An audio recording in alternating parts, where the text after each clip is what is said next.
दोस्तों स्वागत है आपका एक बार फिर फ्रेंड। अभी हाल ही में जिस तरह से यूपीएससी प्रीलिम्स 2020 हुआ, काफ़ी कह सकते हैं लोगों के मन में शंकाएं भी स्टार्ट हुई कि क्या होगा अब। काफ़ी ऐसे भी एस्पिरेंट्स होंगे जो जिन्होंने अपना बेस्ट तो दिया लेकिन नेगेटिव स्कोर की वजह से बाहर हो गए, या फिर कुछ ऐसे भी लोग होंगे जो वहाँ जाके पैनिक हो गए जिस वजह से उनका प्रीलिम्स अच्छा नहीं किया। मैं इस पर भी बात करूँगा और साथ में एक सेक्शन एनालिसिस को लेकर मैं हैंड रिटन के हिसाब से मैं बात भी करूँगा। क्योंकि देखिए आने वाले टाइम की क्या रणनीति हो, स्पेशली 2021 की भी क्या रणनीति हो, क्योंकि एग्ज़ाम की अगर हम बात करें तो ज़्यादा अब बात करें 7 से 8 महीने के आसपास रह गए हैं। तो पूरे साल का सिलेबस भी है, इस चीज़ को भी लेकर डिस्कस करेंगे और हमने इस एग्ज़ाम से क्या सीखा, लास्ट के 3 साल के एग्ज़ाम से हमने क्या सीखा, उसके बारे में मैं काफ़ी गहराई से मैं बात करने की मैं कोशिश करूँगा। देखिए आपके सामने जिस तरह से ये अगर स्कोर देखें तो कहीं ना कहीं इसको आप अपने हिसाब से देख सकते हैं कि हिस्ट्री से कुछ 15, 12, 17, 2, मतलब अगर हम 2000 अगर हम 2017 से 2017, 2018, 2019, यानी इवन 2018, 2019 और 2020 के अगर हम पैटर्न को देखें तो समझने की कोशिश करें तो हमें यहाँ पे ये देखने को मिलता है कि यूपीएससी का there is a no fix pattern. हमें यहाँ पे एक ही चीज़ एनालिसिस करने को मिलती है कि यूपीएससी का कोई भी जो है फिक्स पैटर्न हमें जो है बिल्कुल भी नहीं देखने को मिलता है। नो फिक्स पैटर्न, हमें ये पता चल गया। यानी कि कोई भी सेक्शन कहीं से उठ के आ रहा है। अगर 2017 में देखें तो कहीं 2018 में देखें, 2019 में देखें, 2020 में देखें, तो यहाँ पे कोई फिक्स पैटर्न यहाँ पे बिल्कुल भी नहीं है। बात ये समझ आ गई, जिस वजह से एग्ज़ाम जो है काफ़ी ज़्यादा पैनिक हो जा रहा है। और दूसरी बात, अब जो करंट अफेयर्स आ रहे हैं वो बिल्कुल अप्लाइड आ रहे हैं। अप्लाइड का मतलब यहाँ पे ये हो गया कि आपको उसकी काफ़ी डेप्थ में बैकग्राउंड नॉलेज भी होनी चाहिए और साथ में उसका 360 डिग्री एंगल भी पता होना चाहिए। 360 डिग्री मतलब ये कि उसका सब कुछ, जैसे फॉर एग्जांपल एलिफेंट से रिलेटेड आया, वो बेसिकली क्वेश्चन करंट अफेयर पे था, ऐसा नहीं है, करंट अफेयर पे था, लेकिन अगर उसको डिकोड करें तो उसके सभी एंगल्स को, उसमें अगर बात करें तो लॉ क्या कहता है, उसके इवन एलिफेंट के बारे में थोड़ा सा आपको डेफिनेशन के बारे में पूरा पता होना चाहिए, वहाँ के लोकेशन के बारे में थोड़ा सा आपको पता होना चाहिए, वहाँ के नेशनल पार्क जहाँ पे अगर हुआ वहाँ पे आसपास कौन सा नेशनल पार्क, इसके बारे में जब तक इतनी सारी इन्फॉर्मेशन अगर एक टॉपिक को आप करेंगे जब जाके आप समझिए कि बहुत अच्छा स्कोर आप कर पाएंगे। तो लेकिन अगर मैं बोलूँ सेक्शन एनालिसिस करें तो देखो इस बार हिस्ट्री से 15 के आसपास अप्रॉक्सीमेटली, देखो ये भी सेक्शन एनालिसिस मैं एग्जैक्ट नहीं बोल सकते हम लोग भी, कुछ लोगों का सोचने का तरीका, जैसे कि अब गांधी जी और मैक्सिनिज्म पे आया था, जो मार्क्स जो उस पर था, तो कुछ लोग बोलेंगे नहीं ये पॉलिटी का नहीं है, ये वर्ल्ड हिस्ट्री का क्वेश्चन है, कोई ये बोल सकते हैं मॉडर्न हिस्ट्री का क्वेश्चन है। तो हर आदमी के अपने डिफरेंट एनालिसिस होते हैं, वो किस हिसाब से सोचता है। बट ओवरऑल मोटा मोटा ये आपके सामने जो मैं एनालिसिस लेके यही आया कि पॉलिटी के आसपास 17 थे, ज्योग्राफी से अगर हम देखें एग्रीकल्चर और थोड़ा सा निपटाएं तो 12 क्वेश्चन हमें देखने को मिलते हैं।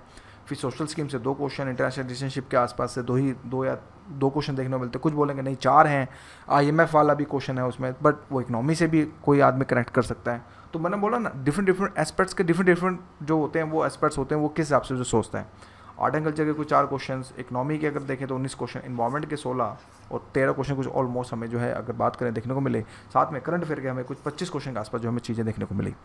तो ये थोड़ा सेक्शन एनालिसिस। अगर हम 2019 में देखें तो उसका डिफरेंट, अगर हम देखें तो उसका जो हमें क्या नाम है डिफरेंट हमें पैटर्न हमें जो देखने को मिला था, राइट।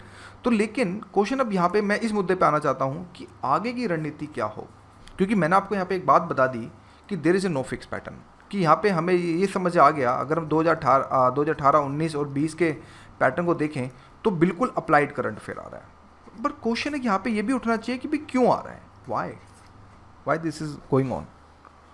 क्वेश्चन इसलिए आ रहा है कि हम जैसे लोगों की या फिर कोचिंग वालों की दुकानें ये बंद करना चाहते हैं, जो दुकान जो खोल रखी है उस दुकान के ऊपर ही काउंटर करना चाहते हैं। क्यों, आखिर रीज़न भी है क्यों करना चाहते हैं, क्योंकि यूपीएससी चाहता है सेल्फ स्टडी को प्रमोट करना, कि बंदा खुद तैयारी करे, खुद उस पर उलझे तो ही उसका जो है हो, ये नहीं कि किसी कोचिंग का मटेरियल पढ़ ले और सब कुछ हो जाए तो उसका प्रीलिम्स हो जाए, नहीं। इस चीज़ को अब ये बिल्कुल बायकॉट कर रहे हैं, यानी कि अपने ट्रेडिशनल पैटर्न पे आगे हैं, ये बात कंफर्म हो गई है, राइट।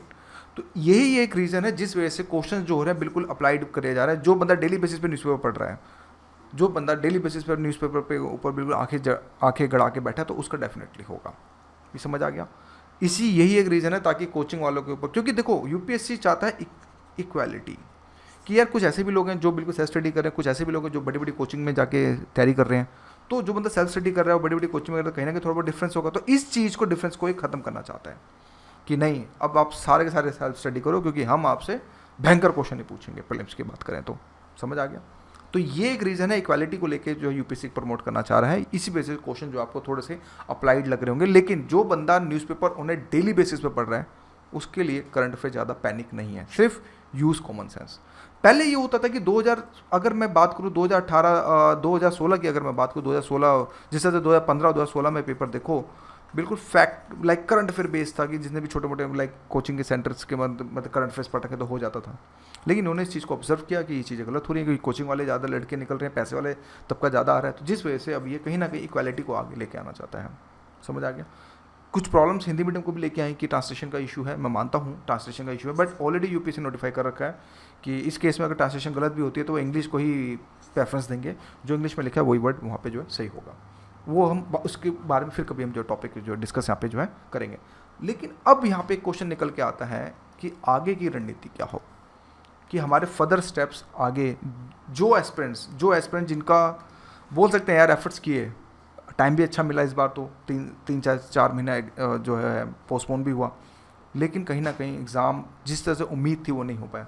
ऐसे काफ़ी लोग होंगे जिनका स्कोर जो है लाइक 80 to 95 के बीच में आ रहा होगा, बहुत यहाँ आपको काफ़ी एस्पिरेंट भीड़ मिलेगी यहाँ पे इस रेंज में। तो भाई मेहनत करी, नहीं हुआ, भाई पेपर देखा बहुत अच्छा था, लेकिन बाद में आए तो कीज़ मिलाई तो रॉन्ग सोर्स है, तो कहीं ना कहीं कुछ ना कुछ गलतियाँ हुई हैं, यानी कि कहीं आपके कंसेप्ट्स को लेके थोड़े से डाउट्स हैं, या आपने मॉक प्रैक्टिस अच्छे से नहीं दिया, ये भी हो सकता है साथ में, या फिर आप पैनिक बटन आपका दब गया हो एग्जाम हॉल में। क्योंकि देखो पूरी गेम वो 2 घंटे की होती है, पूरे साल बच्चा क्या पढ़ता है उससे कोई मतलब नहीं होता। अगर वो 2 घंटे में अगर वो परफॉर्म नहीं कर पाया, अगर वो एग्जाम हॉल के 2 आवर्स में परफॉर्म नहीं कर पाया, तो फिर वो लूजर ही हो जाता है एक तरह से। ऐसे भी बंदे होते हैं जिन्होंने पूरे साल मस्ती से पढ़ाई करी है लेकिन लास्ट में हो जा रहा है। क्यों भाई? वो 2 घंटे जो होते हैं एग्जाम के 2 आवर्स वो बहुत ज़्यादा प्रेफरेंस देते हैं, उसमें पूरा ओपन माइंडेड काम करते हैं। तो कहने का मतलब ये इन फ्यूचर में टेक अवे आपको मेरी तरफ से क्या समझना चाहिए? पहली बात, आपको अपना कॉमन सेंस इंक्रीज़ करना चाहिए। अभी कॉमन सेंस देखो यार, बोलना बहुत आसान है, लेकिन इंक्रीज़ कैसे होगा, कैसे हम अप्लाइड कैसे करें चीज़ों को समझिए। यहाँ पे कॉमन सेंस जब भी इंक्रीज होगा when you are going to give a mock test किसी भी कोचिंग के। यार मैं यहाँ पे प्रमोशन गया भाड़ में, यहाँ पे सिर्फ एक दिल की बात रखने आया हूँ कि आपको किसी भी कोचिंग के मॉक टेस्ट जरूर लगाइए, उससे आपको कॉमन सेंस जनरेट होगा। क्वेश्चन जो गलत हो रहा है उस पर फोकस कीजिए, क्यों हो रहा है, वर्ड्स को पहचानिए, कीवर्ड्स को भी पहचानिए। कभी कभी ओनली से भी क्वेश्चंस गलत हो जाते हैं, राइट? तो कॉमन सेंस आपने करना होगा, साथ में करंट अफेयर को अप्लाइड करके पढ़ें। मानता हूँ बोलना आसान है, पर हालत ख़राब हो जाती है अप्लाइड करने में। क्यों? कहाँ तक गूगल बाबा सर्च करेंगे यार? अगर करंट अफेयर बनाएंगे तो फिर स्टैटिक और ऑप्शनल और इथिक्स कब फोकस करेंगे? तो ये बात भी आपकी बिल्कुल सही है। तो इस केस में आपको जो कॉमन सेंस भी जो है अगर बात करें तो अप्लाई यहाँ पे करना पड़ेगा। अगर मैं प्रैक्टिकली अगर मैं बोलूँ तो दूसरा, don't relay on the current affair now. अब करंट अफेयर यार ये नहीं कह रहे हमारा, सबका, क्योंकि पैटर्न एक ही होता है करंट अफेयर बनाने का, राइट? तो उस केस में किसी भी करंट अफेयर की मैगजीन पर रिले मत होइए। अपने खुद अगर हो सके जितना हो सके न्यूज़पेपर को रिले कीजिए। उसके बाद गूगल से जितना आप कर सकते हैं कंट्रीब्यूट, जितना आप उसके डायमेंशन निकाल सकें। टाइम लगेगा, 1-2 हफ्ता 2-3 हफ्ता दिक्कत होएगी, बट प्रॉब्लम्स सॉल्व जरूर होंगी।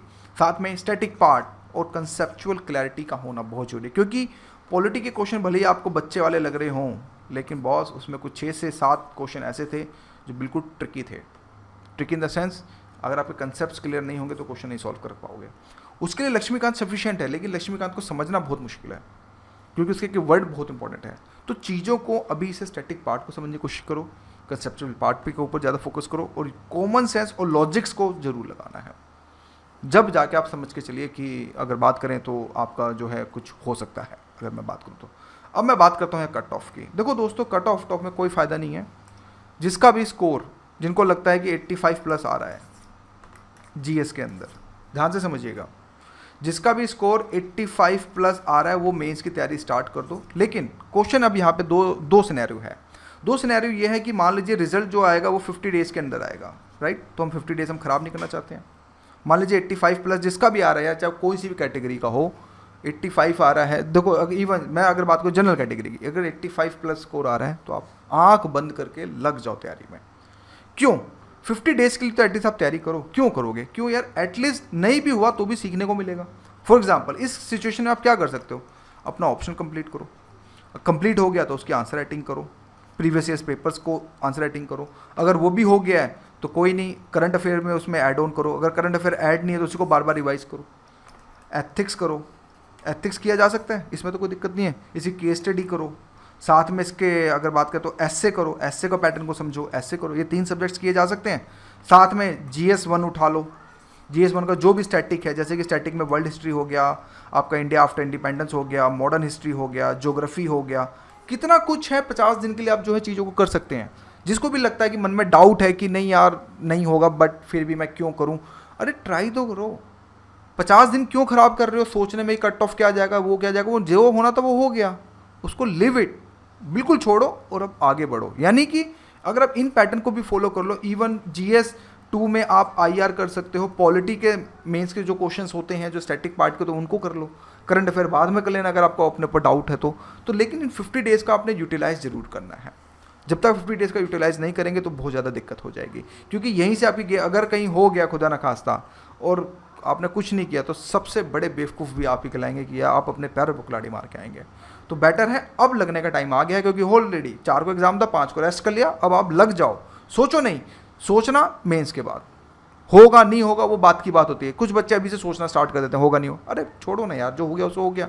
85+ स्कोर आ रहा है, लग जाओ, कोई दिक्कत नहीं है। क्योंकि यार देखो कट ऑफ क्या है ना, अभी देखो जैसे कि 2019 की बात करें तो देखो 98 मार्क्स का कट ऑफ गया था। OBC का अगर बात करें तो 95.34 गया था, और SC का बात करें तो 82 तो इसके हिसाब से आपको समझ आ गया कट ऑफ। अगर पेपर, क्योंकि इस बार का पेपर अगर देखें तो कहीं ना कहीं थोड़ा सा बोलें तो अनकन्वेंशनल टाइप का है पेपर। यस, मॉडरेट से थोड़ा सा हाई है, not so tough, but moderate से भी इस बार एक कदम आगे है, क्योंकि करंट अफेयर्स वाकई कॉमन सेंस आपके बहुत ज़्यादा यूज़ होने थे यहाँ आपके लॉजिक्स यूज़ होने थे। लोग कह रहे हैं एग्रीकल्चर भर दिया, भाई एग्रीकल्चर भर दिया है, आई डू एक्सेप्टेड, लेकिन उसमें से एलिमिनेशंस राउंड के थ्रू खेला जा सकता है। अगर आपने ज्योग्राफी की एग्रीकल्चर पढ़ रखी है, अगर आपने इकोनॉमी की एग्रीकल्चर पढ़ रखी है, तो क्वेश्चन कोई ज़्यादा बोम्बार्ड टाइप के नहीं आए हैं। हाँ टफ है, मानता हूँ, मॉडर्न हिस्ट्री भी टफ आई है इस बार, बट लेकिन टोटली करंट बेस्ड है। तो 2021 वालों के लिए मैं यहाँ पे ये बोलना चाहूँगा, there is no fix pattern, सभी कोर एरियाज़ पे फोकस करना जरूरी है।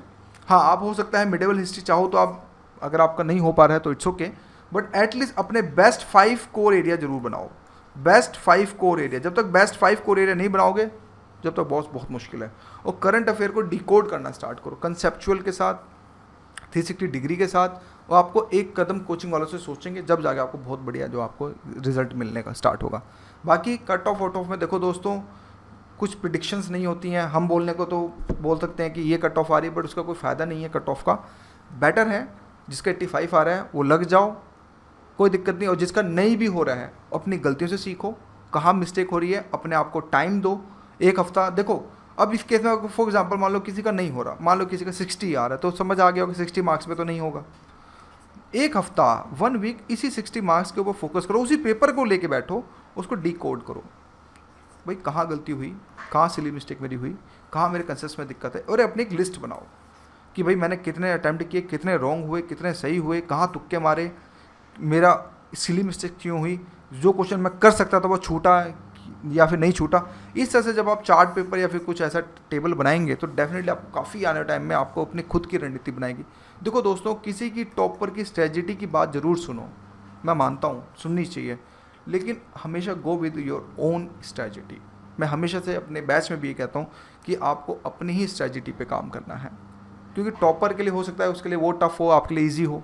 तो सुनो सबकी, लेकिन करो अपने मन की जो, पर लेकिन कॉपी कभी मत करो किसी को, कॉपी करोगे तो दिक्कत हो जाएगी। तो यही था मेरी तरफ से। बाकी 2017 के लिए 2021 के लिए ये बोलूँगा कि अच्छे से करो, प्रिपेयर करो, सारी चीज़ें जो बढ़िया से हो जाएंगी। तो अभी के लिए थैंक यू।